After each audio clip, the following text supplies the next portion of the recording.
Nyembahnya Allah, mintanya sama Allah. Ini usul namanya nih, ya. Enggak boleh meminta kepada selain Allah. Ini usuliyah namanya. Ada furu'iyah. Furu'iyah itu cabang yang kemudian tidak menjadi usuliyah.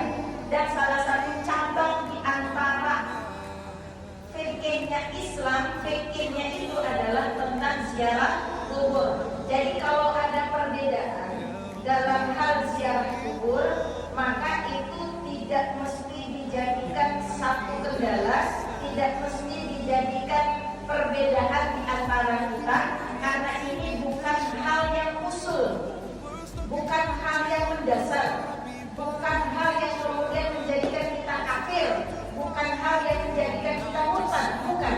Tapi ini adalah masalah furu'iyah. Biasanya masalah furu'iyah itu akan berbeda-beda pendapat. Ada yang ziarah kubur, ada yang enggak ziarah kubur. Ada yang tahlilan, ada yang enggak tahlilan. Kan gitu ya. Maka alangkah lebih indahnya kalau kita pelajari ilmunya. Setelah kita pelajari ilmunya, kita tidak saling mengolok, mau yang pakai silakan, yang enggak pakai kita hargai. Kenapa? Karena ini masalah furu'iyah. Sekali lagi, ziarah kubur ini adalah masalah furu'iyah. Jadi kalau masalah furu'iyah tidak perlu kenceng-kenceng gitu ya.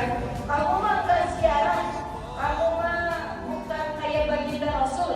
Enggak begitu juga, ya kan? Kita hargai kalau ada orang yang tidak melakukan ziarah. Oleh karena itu, insya Allah hari ini kita akan membahas bagaimana sebenarnya ziarah kubur itu. Apakah Nabi melakukan ziarah kubur?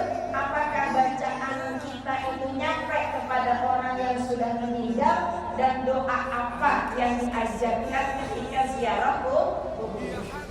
Oke, sampai sini mudah-mudahan selesai pengajian. Nanti jangan saling ini ya Bu ya, karena saya yakin kompleksitas kita, ya, jangankan di kota, di kampung saja, kampung saya ada yang pakai ziarah, ada yang tidak, ada yang kalau meninggal itu tahlil, ada yang tidak. Oke, jadi saya hanya akan membahas apa yang dimaksudkan ziarah kubur di dalam kitab Riyadhus Shalihin.